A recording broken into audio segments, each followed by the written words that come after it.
السلام عليكم ورحمة الله وبركاته. أصحابتك وحدن جنالك مركز سو دواده أدي هذا ومحسنتين maanta waa jimco wanaagsan ayaan idin leeyahay waa bisha 12 December 12 sanadka 2025 muuqaalkan waxaan rabaa inaan idin kula wadaago wasiirka amniga gudaha Mareykanka oo ciidamada ICE ay hoos yimaadaan wasaaraddeeda ayaa shalay Congress-ka looga yeeray su'aalo kulul ayaa la weydiiyay oo la xiriira qabqabashada dadka ay muwaadiniinta Mareykanka ah kuwa ciidamada Mareykanka u soo dagaalamay oo la masaafuriyay arrimahaasi oo idil ayaa wax laga weydiinayay su'aalihii kulula oo xubnaha dimuqraadiyiinta ay weydiinayeen darteed kulankii dhanba waa ay ka cararto waxay tiri meeting ama kulan ayaan waxaan ku leeyahay aqalka cad waxaana la ogaaday markii ay baxday kadib in kulankii la kansalay haddaba su'aalihii ugu muhiimsanaa ee la weydiiyay maxay ahaayeen ayaan halkan idinkula wadaagi doonaa madaxweyne Trump oo wajiba gabax kala kulmay aqalka sanadka ee gobolkan Indiana oo aan ku noolahay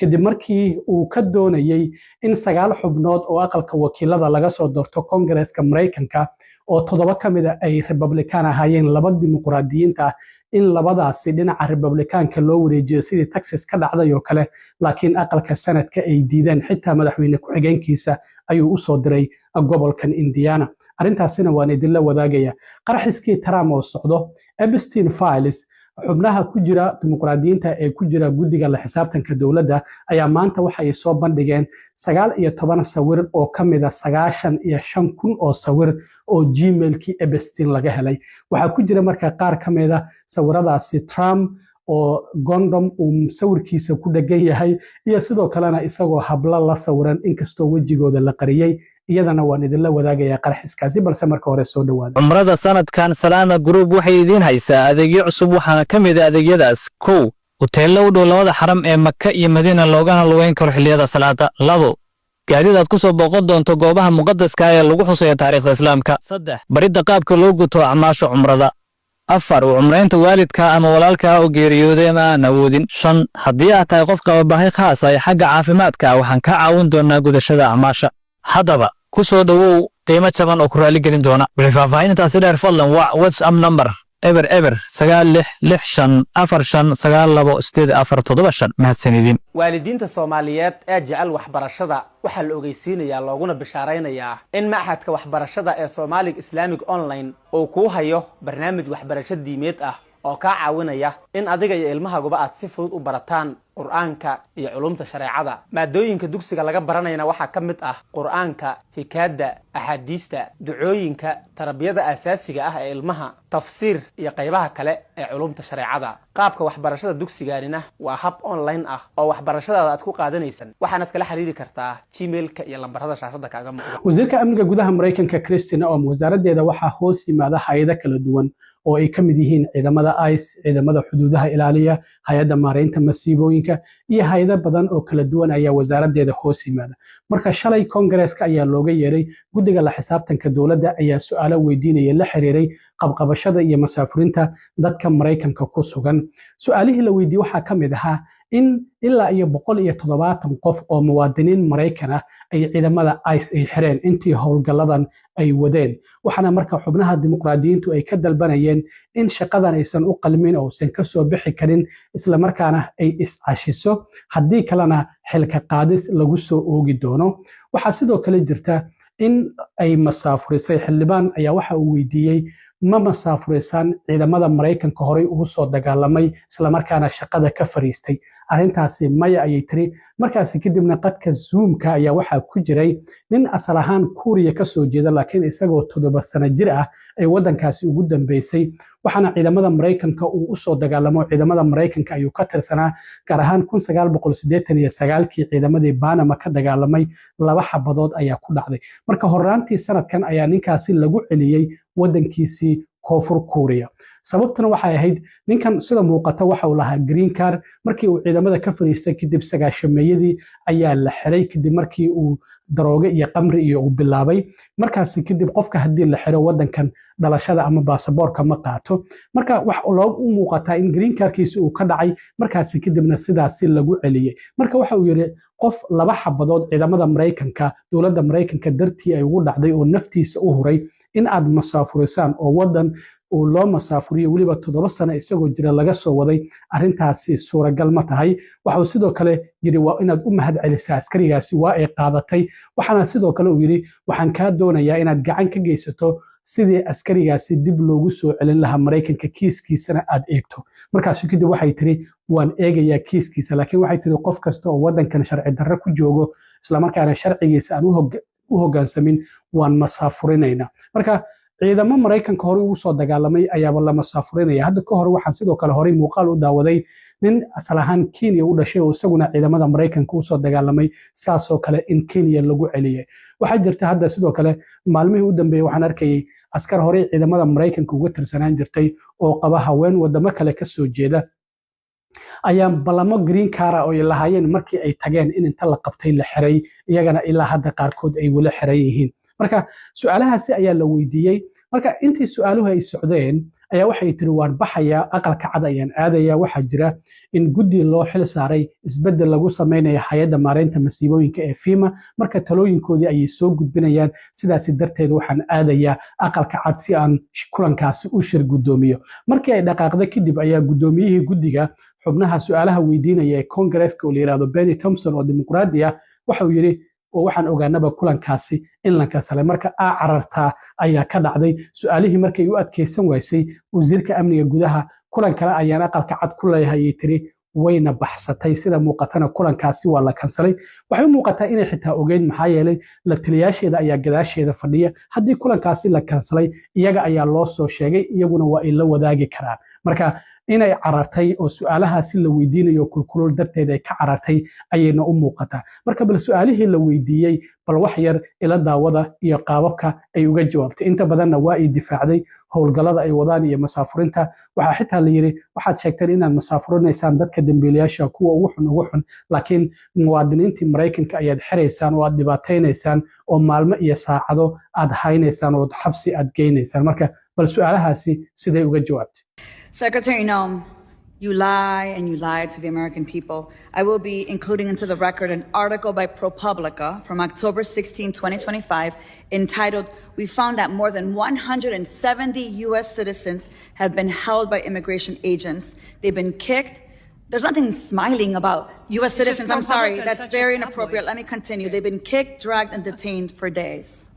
And I urge you to reconsider resignation because I've taken the first step towards your impeachment and I've called on the Judiciary Committee to open an investigation into your lawlessness. Madam Secretary, your incompetence and your inability to truthfully carry out your duties of Secretary of Homeland Security. If you're not fired, will you resign? Sir, I will consider your asking me to resign as an endorsement of my work. Thank you very much. How many United States military veterans have you deported?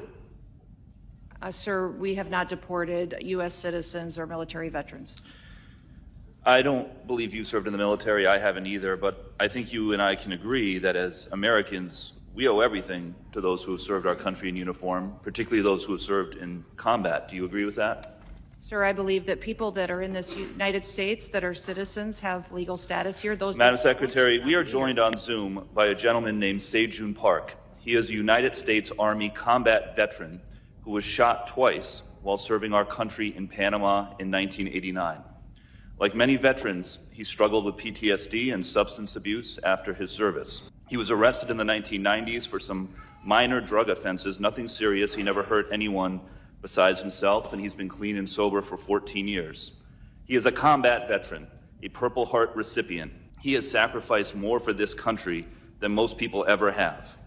Earlier this year, you deported him to Korea, a country he hasn't lived in since he was 7 years old. Will you join me in thanking Mr. Park for his service to our country? Sir, I'm grateful for every single person that has served our country and follows our laws. Can you please tell Mr. Park why you deported him? Every one of them needs to be enforced. But you understand that many veterans struggle with PTSD, many veterans struggle with substance abuse challenges. This man took 2 bullets for our country. You have broad authority, by the way, as Secretary, to issue humanitarian parole, to do deferred action. Will you commit to at least looking at Mr. Park's case to see if you can help him find a pathway back to this country that he sacrificed so much for? I will absolutely look at his case. I have to actually leave this hearing early because the FEMA Review Council is giving their report today on suggestions for changes to FEMA. Thank you for not taking your foot off the gas. I have to co-chair it, but I will be leaving soon. I understand on good information that the FEMA Council meeting was canceled. sidoo kale aqalka cad ee madaxweyne Trump ayaa waxay beeniyeen warar soo baxay oo sheegay in wasiirka amniga gudaha laga yaabo Trump inuu xilka ka qaado sabab la xiriira mid ka mid ah shaqaalaheeda in xiriir hoosaad shukaansi ay wada lahaayeen. Trump arintaasi waa uu beeniyay wuxuu yiri waan ku faraxsanahay Kristi Noem iyo sidoo kale shaqada ay hayso wararkaasina waa been abuur. Arintaasi haddii halkaasi aan ka gudbo gobolada dimuqraadiyiinta iyo kuwa Republicaanka waxaa ka socdo in xubnaha labada dhinac ee Republicaanka ama dimuqraadiga ah laga soo turto goboladaasi in mid waliba gobolada Republicaankana ay wada Republican ka dhigaan kuwa dimuqraadiyiintana ay dimuqraadi ka wada dhigaan. Texas ayaa bilaabay oo maxkamadda sare xitaa ay u ogolaatay toddobaadkii la soo dhaafay. California ayaa ku xigtay, goboladii kale marka waa ay ku dansanayaan. Gobolkan Indiana oo aan ku noolahay xubnaha baarlamaanka ee labada aqal waxay isku dayeen 9 xubnood ayaa laga soo doortaa aqalka wakiilada gobolkan Indiana. Marka 7 waxay ahaayeen Republican, 2na Dimuqraadi. Trump waxa uu yiri labada dimuqraadiyiinta meesha laga saaro 9 kaba Republican ha laga wada dhigo. Marka xitaa xubnaha aqalka sanadka waxa uu ugu hanjabay haddii sidaasi ay sameyn waayaan inaysan doorashada soo socda aysan soo laaban doonin. Waa xubnaha baarlamaanka ee gobolkan ee aqalka sanadka ku jira. Marka shalay cod ayay qaadeen, sanadkuna waa ay diideen. Waxay yiraahdeen labada dimuqraadiyiintana sidooda ayaa loo soo dooran doonaa, 7da Republicaankana sidooda. Xubnaha aqalka sanadka ee gobolkan Indiana waxay ka kooban yihiin 50 xubnood, 40 kamid ah waa Republican, 10na waa dimuqraadi. Marka 9 iyo 10 ayaa ogolaatay, 31na waa ay diideen. 21 xubnood oo Republican ayaa diiday, 10kii dimuqraadiyiintana gabi ahaanba waa ay diideen. Trump xitaa waxa uu u soo diray madaxweyne ku-xigeenkiisa JD Vance si uu xubnaha aqalka sanadka ugu cadaadiyo in ay arrimahaasi redistrictiga oo dib u calaamaynta degmooyinka inuu gacan ka geysto. gudoomiyaha gobolkan oo isagu horey aqalka sanadka uga tirsanaan jireen Trumpna aad u taageero oo la yiraahdo Mark Brown waxa uu yiri koox yar ayaa arintaasi diiday waana ka niyad jabsanahay. Marka sida muuqato aqalka sanadka ee gobolka Indiana arintaasi waa ay ka soo horjeesteen. ugu dambeyntii qarxiskii Trump ayaa weli socda. waa tii sharcigii Epstein Files in shaaca laga qaado la soo bandhigay labada aqal ay meel mariyeen, madaxweynuhuna uu saxiixay. hadda 6 maalmood ayaa ka harsan muddadii loo qabtay wasaaradda cadaaladda oo 19 bishan ahayd in Epstein Files ay shaaca ka qaadaan. laakiin xubnaha dimuqraadiyiinta ee ku jira guddiga la xisaabtanka dawladda marba xooga ayay soo fasaxayaan. toddobaadkii hore waa kuwii soo fasaxay muuqaal la xiriira jasiiradii Epstein oo lahaa oo gabdhaha la geyn jiro ragga madaxda iyo kuwa lacagta loogu geyn jiro, waxyaabo la yaab lana lagu arkay. laakiin maanta waxay soo bandhigeen sidoo kale 19 sawir, iyadoo ay 95,000 ay dhanyihiin sawirada gacanta lagu hayo. marka Gmailkii Epstein ayay sawiradaasi ay ku jireen. sawiradaasi waxaa laga dhaxarkayaa Trump oo 6 dumar ah oo wejigooda la qariyay la sawiran, mar kale isagoo la sawiran haweeney iyo Epstein File oo iyadana wejigeeda la qariyay, marna waxaa la arkayaa isagoo la sawiran haweeney iyo waliba Jeffrey Epstein oo aan wejigeeda haweeneydaasi la qarin. inkastoo aan la ogeyn dumarkaasi waxa ay yihiin. waxaa sidoo kale jirta in lagu arkayo Bill Clinton, Bill Gates, Steve Bannon oo isaguna Trump la taliyo ahaan jiray 4 sano hore wadanka maamulayay, haddana taageerayaashiisa ugu waaweyn kamid ah. sidaas darteed marka waxay leeyihiin waa la soo wada bandhigi doonaa sawiradaasi oo qarxiska Trump waa uu soconaya.